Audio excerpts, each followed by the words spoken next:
نحمد ونصلي على رسوله الكريم أما بعد فأعوذ بالله من الشيطان الرجيم وأن ليس للإنسان إلا ما سعى صدق الله العظيم.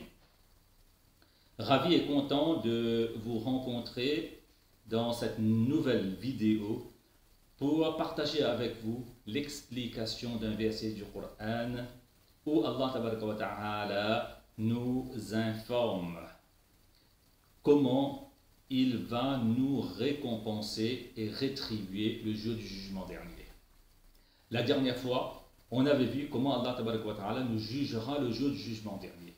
Mais ici, dans ce verset, Allah Tabaraka wa Ta'ala nous explique comment il nous récompensera. Allah Tabaraka wa Ta'ala récompensera chacun d'entre nous en fonction des efforts que nous avons consentis et du travail qu'on a accompli sur terre.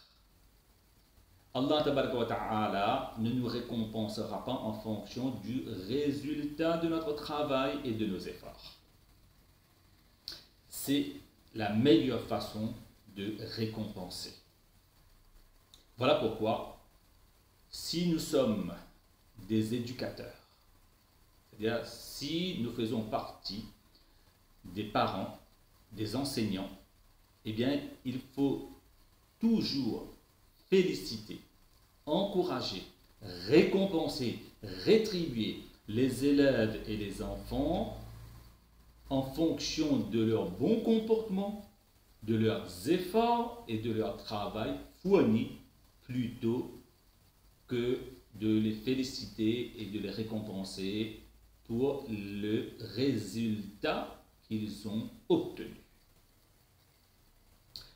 Je donne un exemple très simple pour élucider ce principe de vie ô combien sublime, transmis et révélé par Allah subhanahu wa ta'ala.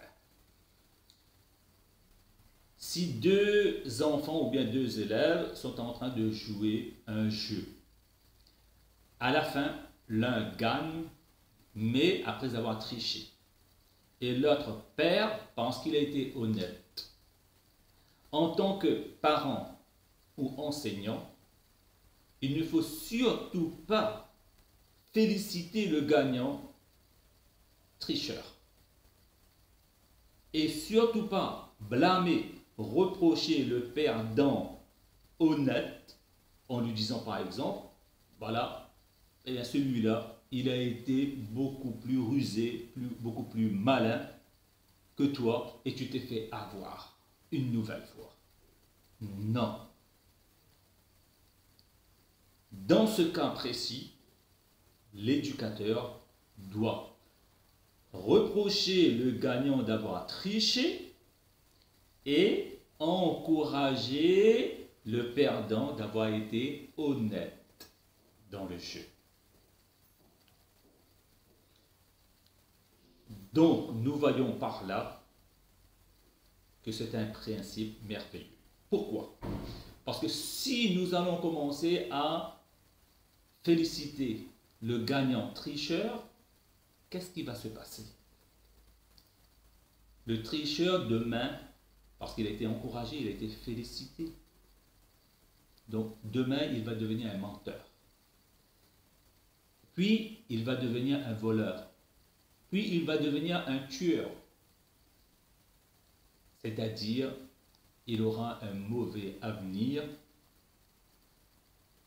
et au cours duquel on ne lui lancera pas des fleurs, et encore moins dans sa dernière demeure lorsqu'il meurt. Donc, ne soyons pas des protagonistes, les indicateurs, ceux qui jouent ce rôle primordial de gâcher l'avenir des enfants et des élèves en félicitant le résultat et non pas l'effort et le travail fourni. Donc Allah Tabaraka wa Ta'ala accorde à chacun d'entre nous le tawfiq de juger les gens comme Allah Tabaraka wa Ta'ala nous jugera le jour de Qiyamah et de récompenser, de féliciter les gens comme Allah Tabaraka wa Ta'ala nous récompensera et nous félicitera le jour de Qiyamah. القيامة. وآخر دعوانا أن الحمد لله رب العالمين.